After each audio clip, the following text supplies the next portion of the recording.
I do want to start with a story. Yeah. Hit me. Before we get into the meat of this podcast. So a few weeks ago, Nate and I were driving the highway and my window broke for no reason. The passenger seat window. Not the windshield. The passenger seat window just shattered out of nowhere. And I was sitting in the passenger seat. Yeah. Crazy. Scary. Sound like a shot going off. That's not the story. So my window has been broken. I took out all the glass. It's just an open window. And so whenever I drive my car, I roll my window down and I drive with all the windows down, which has been sucking. I haven't got it fixed yet. Anyway, I was at the gym. With that car? Yeah. Okay. And just parked it, went inside, go work out. Have my headphones, my backpack. Oh, no. Come back outside. I get in my car. I'm still listening to my music. And I sit in my car and I realize my car is still on. I left my car on with the windows down for like an hour and a half when I was in the gym. Keys in there? I think the keys were in my car or my backpack, strangely enough. But it stayed on. And you brought the backpack inside the car? So it was all good. But I left my car on in the gym parking lot today. No, that's totally on par. Yeah, you leave your keys in the car all the time. Doesn't surprise me. I was like, man, what if my gear was in there? What if I left anything in the back seat? Does your car lock when the keys aren't inside the car? Or could someone... Someone got in it, yeah. My car will lock if the car is off and my keys walk away. It's a Honda Civic, great car. But they could have just like gone through the window. They could open the door. No, it was unlocked. It was only locked if the car's off. But without the key inside the cabin, they can put it in drive? Because I know some cars lock like you can't. Oh, no, it was... Dang. It was accessible. Wow. So that was a funny... I haven't told Kenzie yet.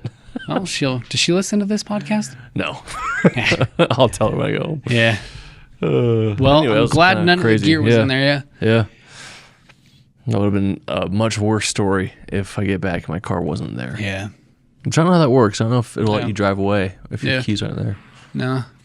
And this is the guy that blames me for losing gear. Hang on.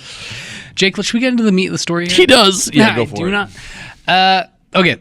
I have a question for you, Jacob. Okay. That's kind of how we've been leading these stories. Do you think, I've been thinking about this a lot, do you think wedding planners actually care about your work? Or do they just care about you being a good team player and decent work, good enough work? Man, planners couldn't care less about how good you are as a filmmaker. As long as you are a good person and make everyone feel loved, they'll hire you. Couldn't care less. I said that for the clip. That's strong. That's actually not what I believe. Let's back it up now. Yeah, wind it back. Yeah. It's been interesting. I feel like you and I have experienced a wide range of that or a wide range of that take on a crazy big spectrum. And yes, it kind of depends on the planner, but also the market. Yeah. But also the videographer. I feel like a lot of things kind of come into like what is a planner looking for. Now I think like planners are a lot more likely to hire. What is it, spectrum? Is it the spectrum word? No, I was just saying I don't actually believe that. So let me. I knew it was gonna be a good clip, so I'm walking it back. If you're here from Instagram, welcome. Welcome. Yeah, I don't know. I think here's what I think. All right. Okay. I think when you get to a certain market, let me back up. Twice we're backing it up. I've talked about this before. Yeah. When you're getting started in the mid-market, kind of the local mid-range, even like kind of like destination, but you're not like crazy expensive as a vendor. It's not a huge wedding. It's not like a very expensive wedding, but you're still doing pretty good weddings. So it's called the low to mid-market. Clients are pixel peeping, right? They're looking at Instagrams and your websites and your reels, and they're really saying like who has the best clips, who has the best quality, who has the best, like what looks the best, like who has the best audio. I think a lot more since TikTok's become a thing, brides are aware of high quality audio versus bad quality audio. And so I feel like you're competing with quality, and a lot of the times we see this on TikTok all the time. Brides will only compare quality, and then once the experience happens, they hate the photographer because like, oh, you're an awful person who has a great feed. You kind of goofed. Yeah, like you're really unprofessional, Right. or you show up late, or you're drunk, or you're just really, como se dice, bitchy to us. And so like you hate the experience, but you didn't know you were shopping for that experience. Feel catfished. Yeah. And so, but then I feel like those videographers who have a good experience and good quality work their way up. And if they're ambitious, they get into the high market. We'll call it high market, luxury, whatever you want to call it. Where at that level, brides and planners, they expect you to be a good filmmaker because you're at that level. They think, well, you couldn't have got here if you sucked. Right. Is the thought. Now, we've seen that to be proven false before. It sure has. But for the most part, Yeah. planners think, well, if you're here, if you're in this conversation, you must be a pretty good videographer. Now, that aside, how good's your website? How good's your email signatures? How easy are you to work with? Are you a team player? Do you collaborate? Do you have an ego? Do you dress professionally? They care about those way more. I don't know, more, or maybe they just expect that to be good enough. Yeah. And they really just care, like, are you a good person? Now, to counter that, we've definitely seen some videographers in the high-level market who are awful people and do awful work. We've also seen people with great work who are awful people and awful people who do great work. So to answer your question, none of it matters. it depends on the market. But I'll submit my own take here that I think being a good person is more important than being a good filmmaker in this industry. I agree too. So what's going to get you further? Definitely being a good person, being a team player. Of course, knowing technical skills is important. Yes. You got to know how to work your camera. Actively trying. You got to know how to work your camera. No one's canceled for having a good product. They're canceled for how they act. Yeah. So it doesn't matter who you are, whether you're... you guys have seen it time and time again in our society. People are canceled all the time. Companies are canceled. Aunt Jemima made great syrup. Sure did. But when you have character flaws, people see that and they say, I don't care what your product is. Something's wrong here. And they bring it up.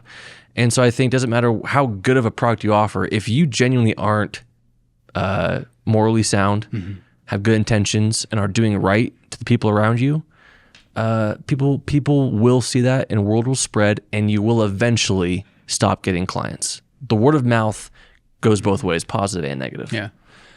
Did Aunt Jemima have bad moral? Oh, or was yeah. that just the cancel culture time? Because I thought they just got canceled because it was Aunt Jemima. I don't know if they did.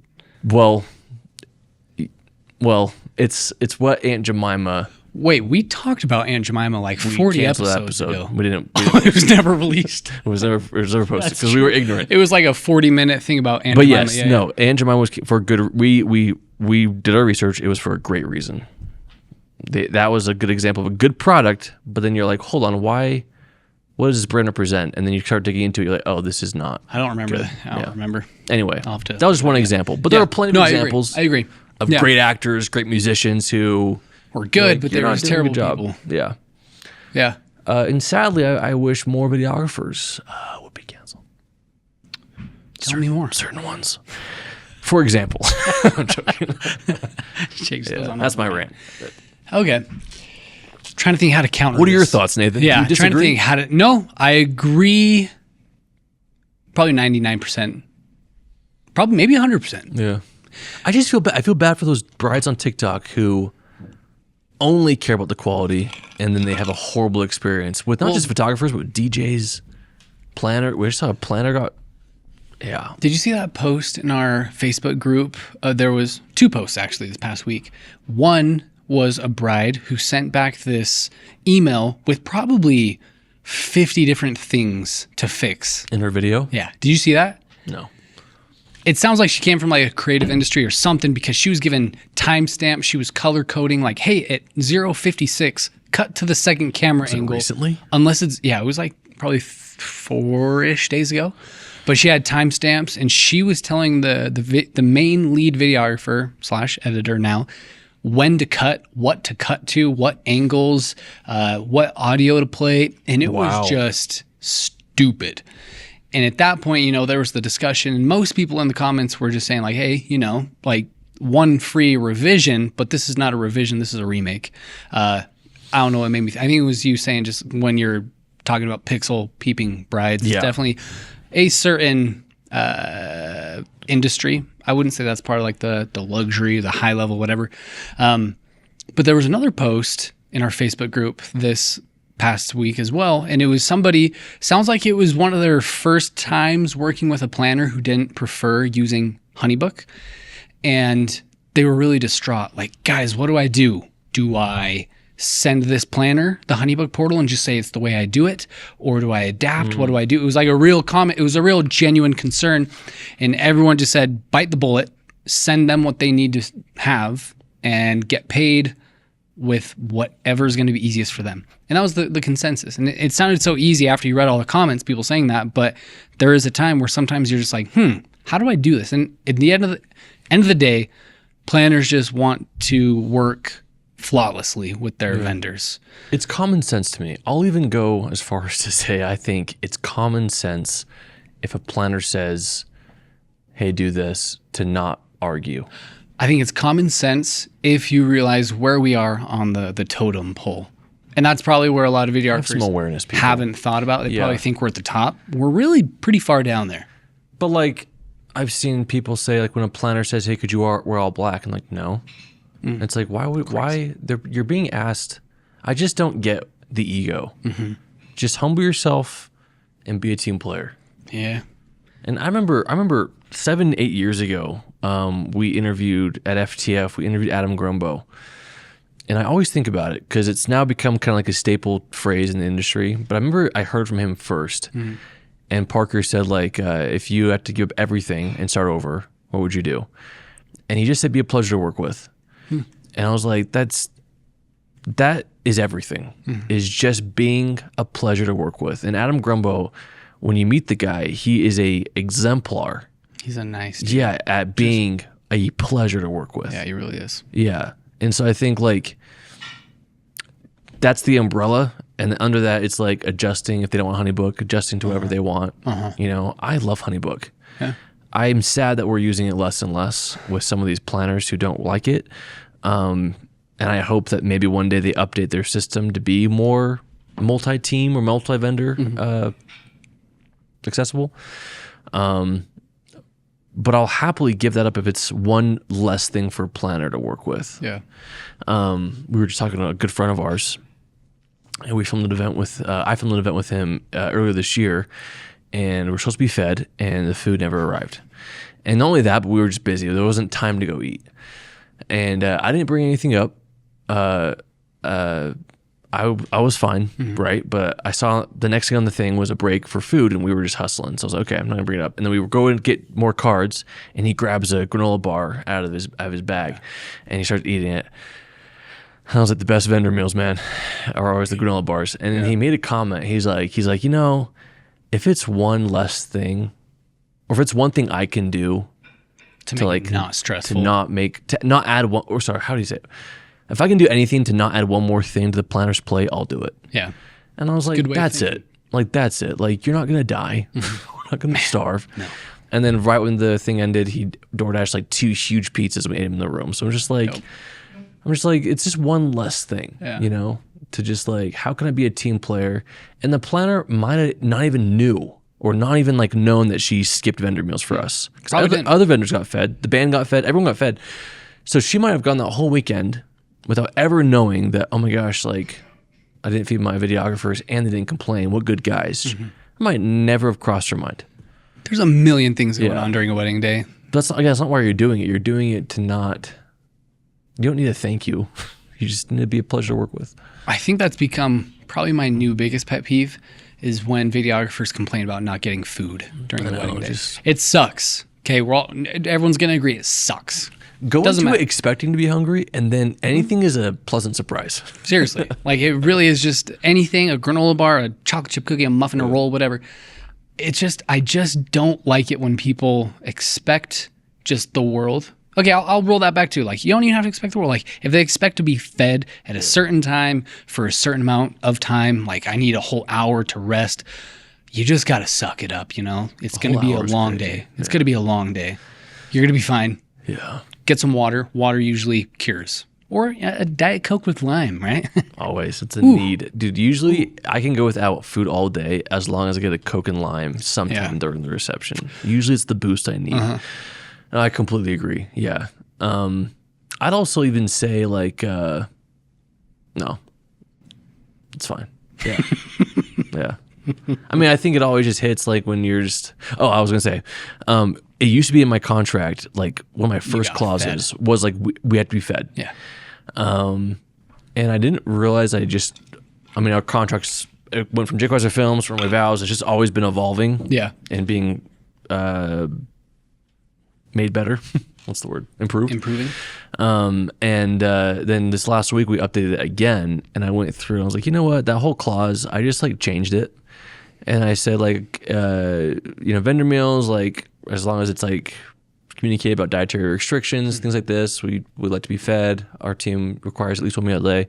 But then I said like, but if the timeline doesn't allow it, or there are events happening at the same time, basically don't worry about it. Yeah. Like the videographers will always prioritize working and capturing content to not miss a moment, then be fed. But basically it's appreciated type of thing. And I just like that a lot better. Yeah. I mean, I'm sure no one reads the contract, but like, Probably not. I just like knowing that's in there. Yeah. That we're not like snobs about like, you better feed us. Yeah, and I think back too, because you read it all the time in comments, is people just saying, oh, it's in my contract that I get fed. And I get it, because we did it. But at the same time, picture it from the planner's point of view, or anybody's point of view. They're up here, you're down here, and you're saying, in order for you to hire me, you have to give me this. It's like, they're already giving you a good chunk of money to show up with a video camera and film. Yeah. Really not that hard if you boil it down. You know what I think I'm actually gonna start doing, Nathan? Please. And I had this thought at the last wedding we did in Park City. I was like, you know what I want to do? I think I want to, moving forward, go buy a box of Uncrustables. Dang. And little mini Diet Cokes. So in case we can't drink anything. Like at the California wedding, they had no soda or alcohol or water. Nothing. They ran out of everything. And so I was like, imagine taking our bag, you just walk over and there's some Uncrustables and Diet Coke. Yeah. Oh, I actually used to do that. I would get those little styrofoam coolers the morning of the wedding. If it was local, the styrofoam coolers from Harmon's, throw some ice in there and get just like a bunch of like protein, chocolate milks, throw in some like cheese, some snacks. So that, maybe it was a little bit extra, but I showed up early when we brought in the sticks bag. We just put it in there, and if you ever need it, you got it. Imagine the planner walks by and like, you have Uncrustable? Dude, who wouldn't bond over an Uncrustable? At one of our last weddings, I went to go get 2 Diet Cokes, one for me, one for you, with lime. Yeah. And I got one, and I put it by your place, and then I was holding mine, and the planner came up to me, visibly stressed. Can I take that? She's like, oh, is that Diet Coke? And I know for a fact they had just ran out.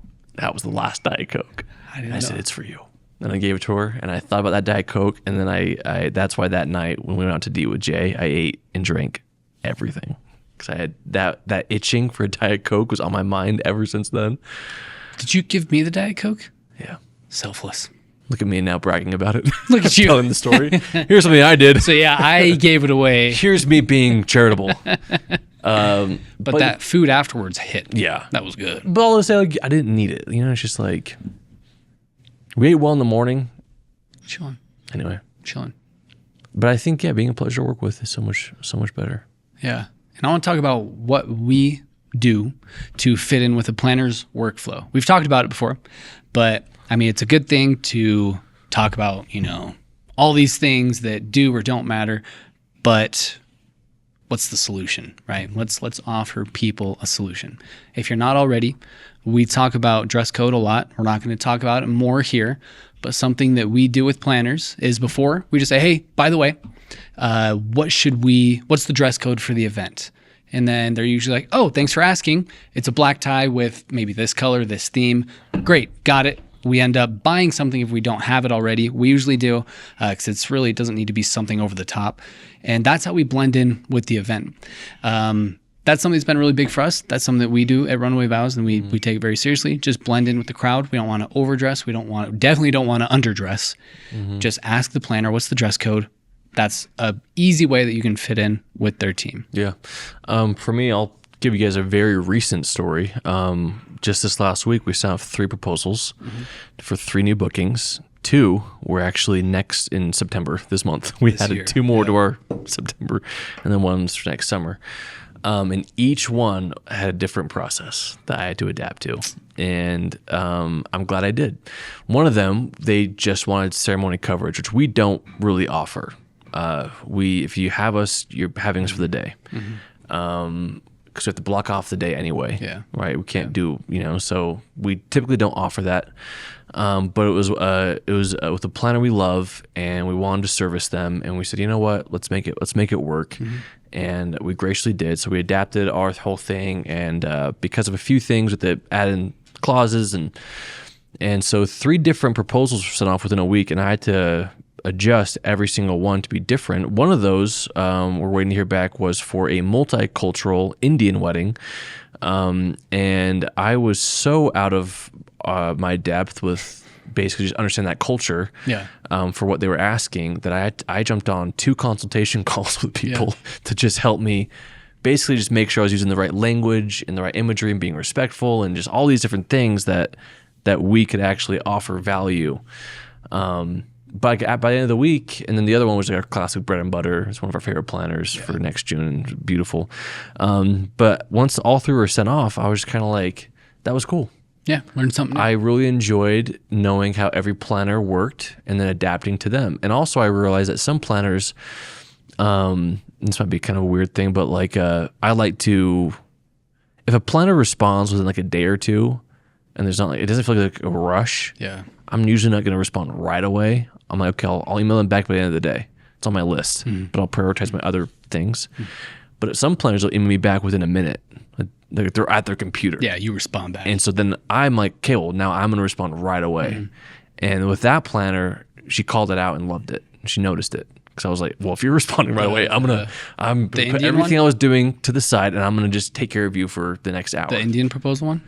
No, it's a different one. Gotcha.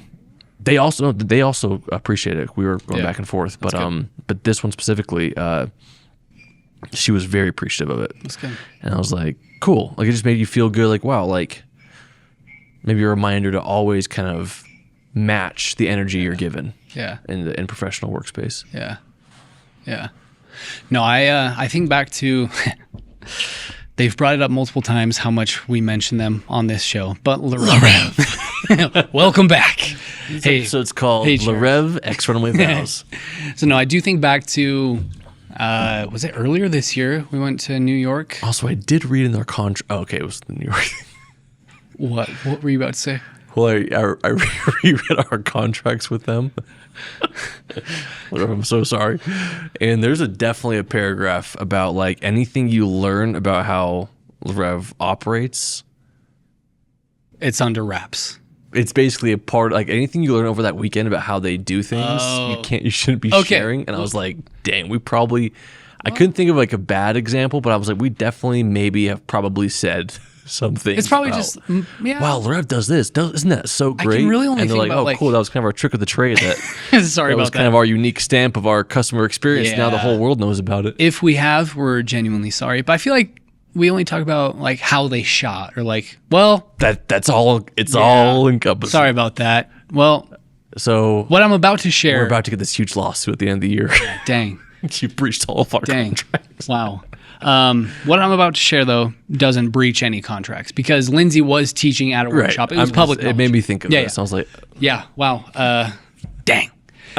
Was it earlier this year we were at New York for Jason's thing? February. Is that February? Yeah. Okay. At that presentation, Lindsay was giving, he was talking about a story, and sorry if I butcher this, please feel free to correct any information, but Lindsay was talking about the importance of saying no, the importance of no, and the different ways that we say no to working with people. And he told a story about how there was a planner who wanted to work with them, and they wanted to film BTS for this planner. And so when this planner reached out, they said, hey, Lar Rev, like what would it take for us to have you guys film BTS? And they sat back and they said, like It's going to cost this much money. And it was a good amount of money. And the planner they couldn't do it. And so they went about their lives. Years pass, and it was a bummer. Again, this is from what Lindsay was saying. It was a bummer that they never got to work with this planner. And years later, when they met in person, Lindsay said he walked up to the planner and he said, like, hey man, I feel bad about what we quoted you all those years ago. Like, I'm sorry that I shouldn't have been that high. We should have done it for free to be able to just like give you that service and give you that content. Like that's on us.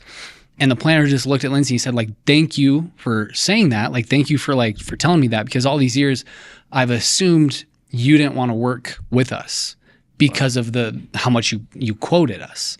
We've always assumed that you were just going to come back and you weren't going to like be a team player and like work with budgets or anything like that. And that whole conversation happened. And ever since then, they've worked together with this planner. Yeah. And I remember thinking that was just like a really powerful thing of things we're not even aware of that can change how a planner perceives us. If we're not willing to work with them for a discount for a special, legend client, or I don't know, just anything small that can change the way that they perceive us over the next decade, And so it really is just important to be flexible, be adaptable. I think that all is what it boils down to, is just being adaptable to a planner's process.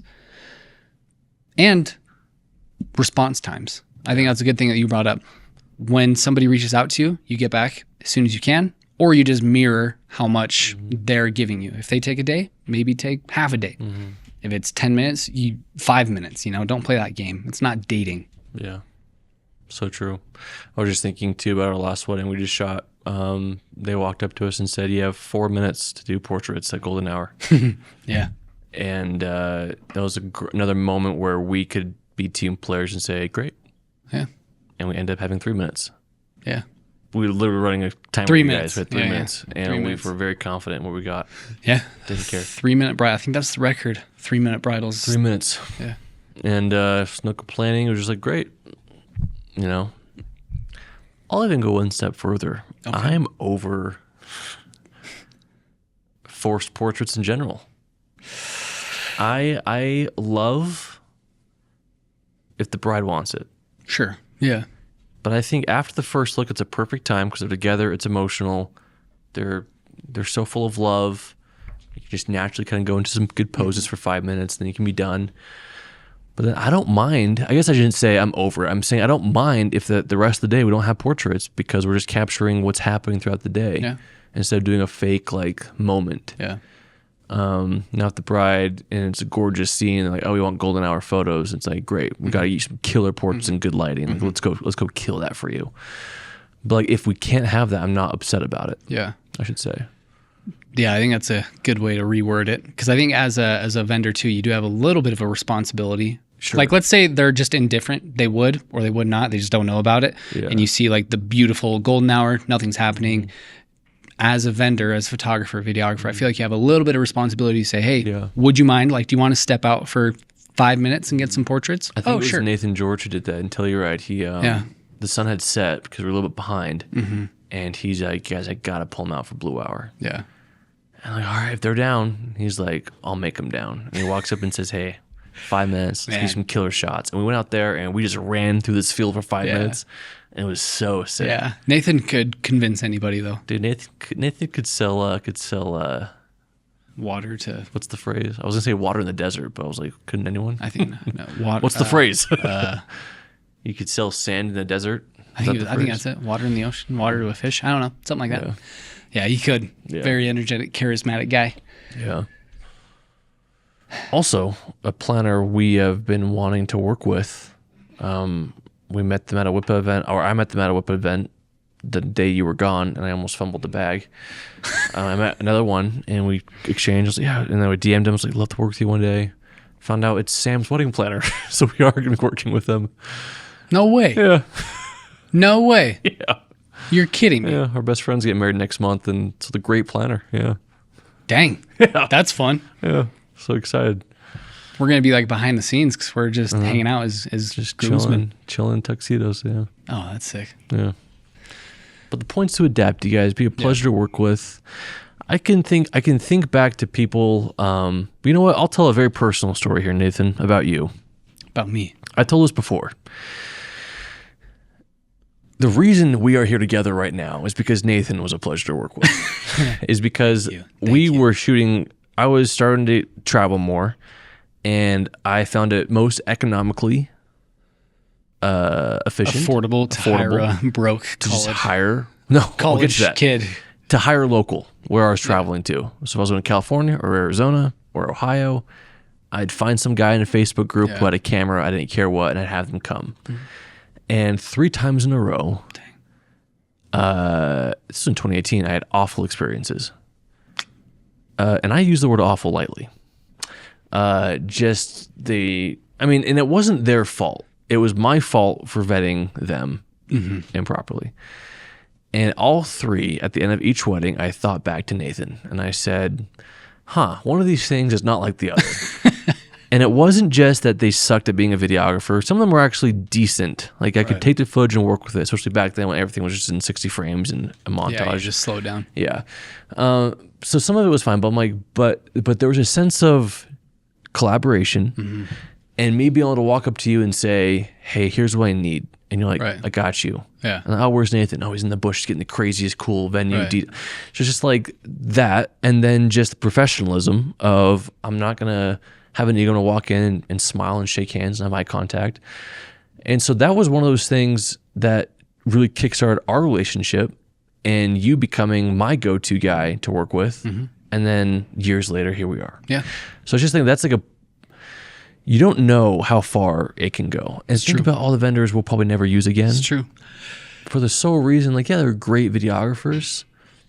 I need you to represent Runway Vows. Well, it's sad that this is it's a service-based industry, and it's really sad that sometimes you really only get one opportunity to impress. And if you blow it, GG's, you're gone. This is why Chick-fil-A is superior. I knew something. I could see the smirk. I could see the smirk of something coming. Think about the experience you get when you walk into a Chick-fil-A versus a McDonald's or a Popeyes. I don't or disagree. Zupa's. I don't disagree that Chick-fil-A is a great experience. The product. I agree strongly that Chick-fil-A is a great experience. I love going to Chick-fil-A. It affects the product. But if we're talking the last 36 minutes talking. But if we're talking about the best chicken sandwich, I'm best talking wedding about video. Blind I'm gonna make this chicken full circle. sandwich. Watch this. Chick-fil-A doesn't take the cake in its tier. It does not. Experience, sure. Put a blindfold on me. So you shop for wedding video, not wedding videographer. Let me finish with Chick-fil-A here. Let's wind it back, because where do you end the experience? Because you walk in, people treat you like a god. Yes, ma'am. My pleasure. No, sir. My pleasure. My pleasure. But is that where the experience ends, Jake? No. Because it ends when you walk out of those doors and you want more. I think the experience continues when you open up your little sweaty bag with the sweat dripping all over the chicken sandwich, and it's a lopsided chicken sandwich breast, and you're just like, this is also part of crazy. This is also part of the Chick-fil-A experience. So let's not pretend. God forbid Chick-fil-A wants to keep their sandwich moist and hot. God forbid. Sweaty. There are other places There are other places that do. That's not in a sweaty bag. Popeyes comes in a sweaty bag. It's not near as sweaty. Because the chicken breast is that freaking thick and chewy but as hell. But it's uniform. It's uniform and it's crispy and it's not lopsided. Uniform doesn't mean good. No, I wasn't using it as a synonym for good. Give me the imperfection. It was uniform. The breast, how it was. Crispy. Give me what That's God. crazy to think that they just take it Give as me the it is. Swing Glow Sweet Chariot chicken That breast. is the most processed piece of chicken you've ever had in your life. That is not how it was. No. They had the chance to process it, and they couldn't even do it. Whatever they do to it, they do it well. And it tastes divine. It tastes good. I will agree with you because the chicken sandwich isn't my go-to order. I get the deluxe, and the deluxe comes in a box. See, you don't like the sweaty bag. So you're choosing to have a bad experience off of one thing that Jake, you hate, and you every time you say, "I'm going to get that." Should I be where crucified? every other Jake, entree, should I be breakfast crucified included, doesn't for come their in that. flagship product? That is their flagship product, Jake. And it is that they divine. market. everywhere. divine. The sweaty bag is their flagship product. It is not the deluxe No, cardboard no, box. the sandwiches. The No, bag is it not their flagship the product. deluxe. It is just the OG chicken sandwich. That is what it is marketed as, and that is the flagship. So if it didn't come in a bag, you'd be fine with it. Yes. God. But that's not the argument. The argument is if it's the best chicken sandwich in its tier, and my argument is no. We can all like different things. Guys, Yeah, me just saying, okay. okay, yeah, respect. But what were you relating to about videography? I'm just saying it sounds like you're contradicting our earlier argument about you're looking for the wedding video, the quality, not the experience. The experience matters. You'd rather have a great wedding video and didn't care if the guy shows up in cargo shorts and a polo. No, not what I'm saying. Or a sweaty polo. Not what I'm saying. Sweaty bag on his Separate head. the experience and the product. Judge them separately. That is what I'm saying. We just said it's the same. But also, crazy of you to compare a chicken sandwich to delivering a fine luxury Oh, I'm sorry. wedding luxury film. Are each not a product? They are products in different. Jake, this is back to your restaurant analogy where you were trying to compare the raw footage to the burger.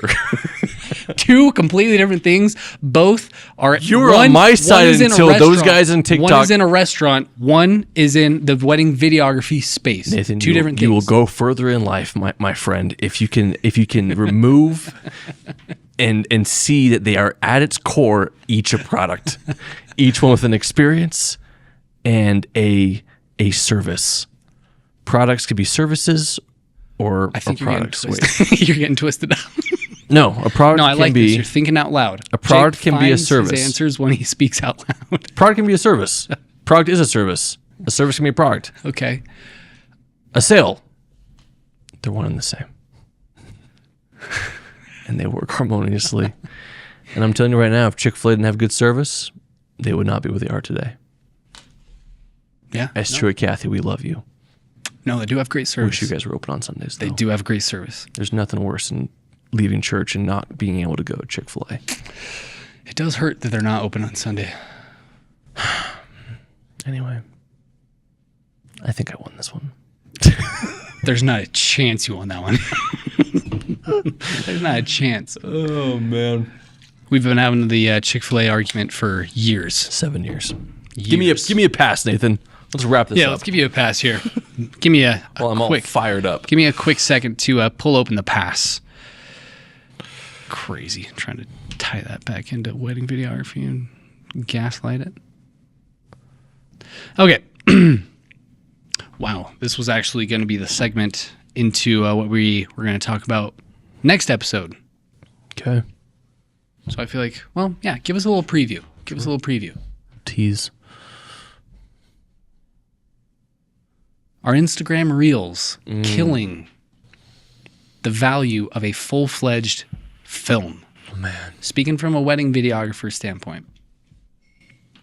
Man.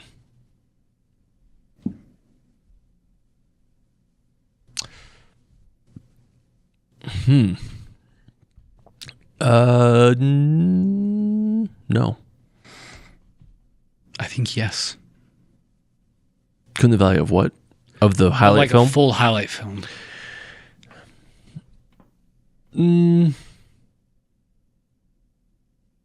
Maybe. Let me tell you why I think yes. Okay. To a degree, okay? Because it's never going to be completely just destroying it because there's always going to be someone who always values the full film, of course.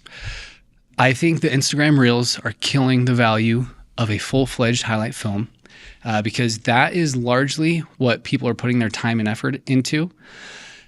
Think of even ourselves. I actually agree with you. So think of even ourselves. We outsource a lot. We're really open about it. We outsource a lot. We edit some that we really, really want to.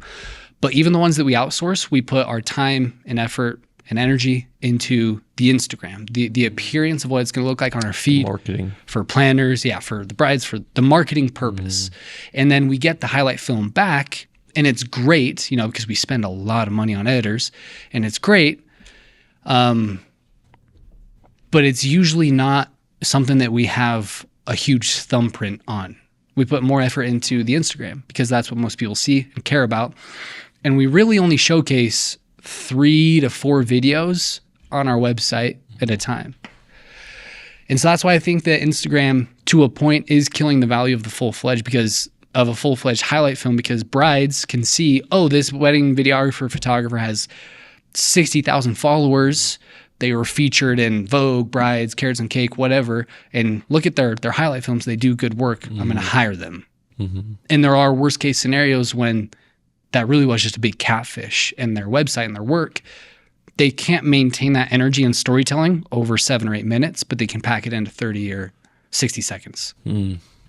Yeah, I do think in general, short form content is killing long form content.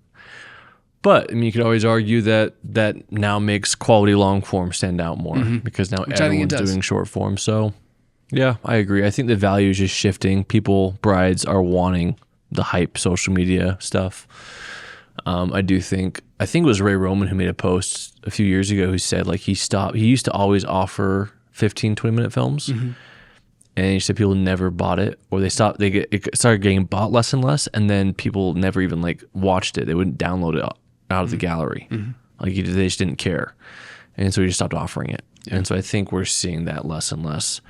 But I wonder if we're going to go too much down to like the hype and people are just like, I want more, I want more, I want more. And so we're going to have to come back.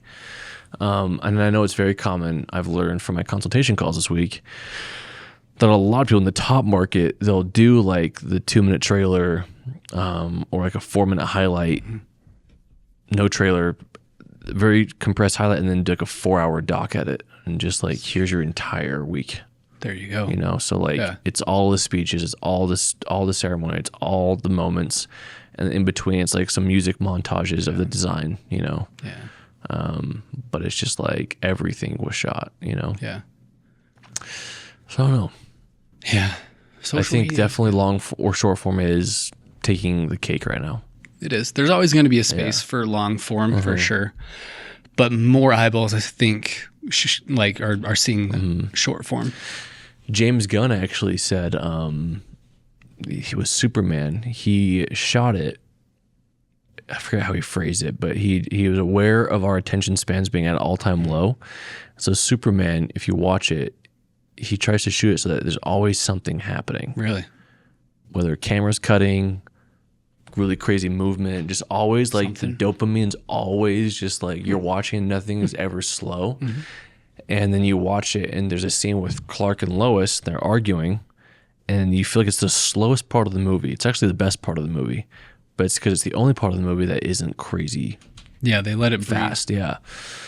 So yeah, just interesting. Yeah.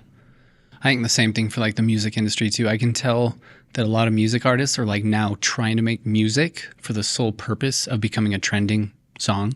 Yeah. A big offender to me, I think his music is great, it's fine, is the Jake guy, the JVKE. Golden Hour. Yeah, Golden Hour. Like all his songs are like, they're good, they're catchy, but I feel like they're all being made for social media. This beat drop feels very forced. It's very much just like for the reels that are going to be made for it. Lyrics behind it, the beat, the synth, all that stuff. Yeah, I got in this little argument with somebody on TikTok the other day. Really? You guys will find me. You're a TikTok commenter. In fact, Ellen... You are a TikTok commenter, man. Ellen Sorbio? Yeah, DeSorbo. Ellen screenshotted some TikTok comment section. I'm like there. I was crying. Had no likes. So just like she just saw it because we were friends. And I'm always in photography TikTok. Yeah. But someone asked, and if I've talked about this before, stop me. But they said... what's the next trend? Like a few years ago it was being warm and adventurous and stuff, and then all the trend was like being luxury and having timeless, and now the trend's like blurry and but like editorial. She's like, so what's the next one so I can make sure I hop on it? And all the comments were just like stupid, and I just wanted to grab her by the ears and say, stop. Yeah, stop. Like if you're always chasing the trend, you're gonna work yourself to death every single month for your entire life. Rather than, let's use us for example, why not just hone in the Runaway Vows experience? So as trends come and go, you're still attracting people who want you, and not people who are coming to trying to find the trend. And do we lose clients because we're not trending in the trends that month? Yeah, but I don't want those clients. Yeah. I want the clients who value what we're building. Yeah. Because then we can build something and it becomes autopilot versus like every month it's like a team meeting. Okay, how do we adapt to this trend? Yeah. Yeah. I think when you're trying to keep up with, you're literally just moving the goalpost and trying to. You're hurting yourself. You are hurting yourself. Working so hard for no payoff. You should establish your brand, and that's your brand identity. Mm-hmm. And I think it just goes back to the whole thing where people think that the more followers they have or the more views they get on a reel or something like that equals money, and it's not true at all. Not true. So if you're just fighting your whole entire life to have more views and followers, you're missing the point big time. Those things can help. But yeah. Do yourself a favor and establish one brand identity. Yeah. Agreed. I have a thought. It should have been during our conversation at the beginning. It's about the experience. It just came to mind as you were saying that.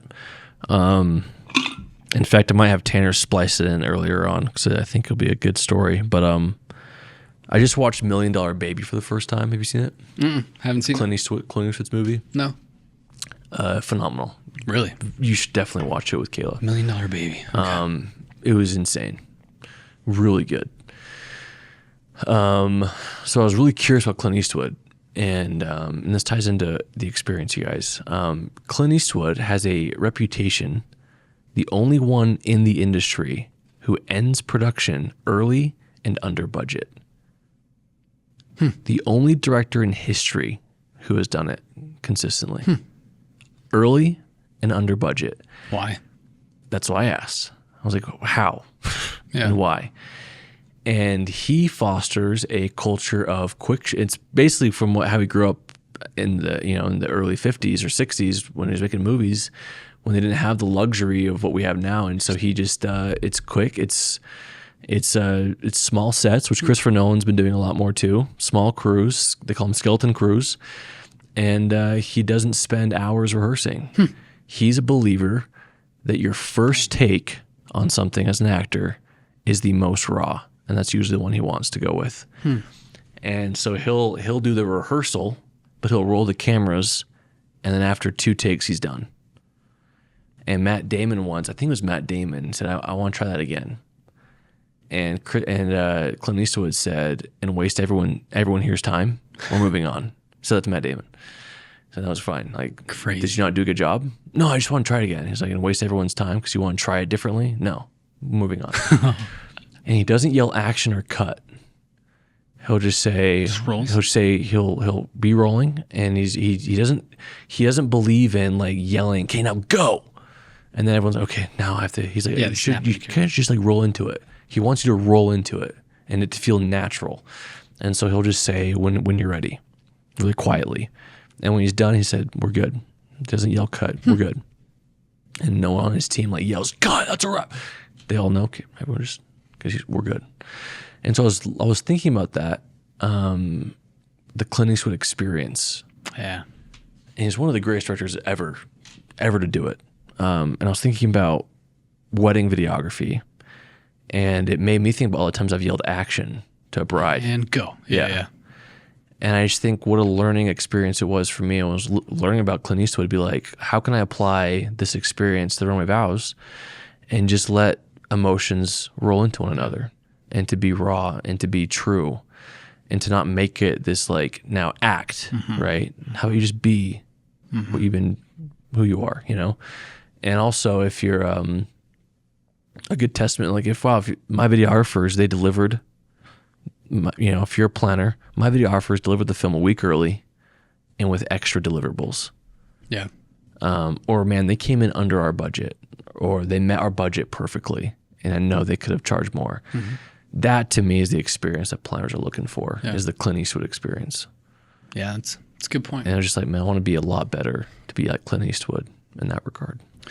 And I have noticed that, like when we talk about like just rolling into character, I have noticed that like when we have our 5 or 10 minutes with the bride and groom, the portrait session no longer is framing them and then getting a couple of shots, moving them, framing them, it's more just fluid. It's like, okay, let's go out here, look down, And then they look down and then it's okay, like now look up at me. And then one of us will say, okay, now look at my camera. And it's all just kind of like they look down, look one way, look another way. Okay, let's start walking.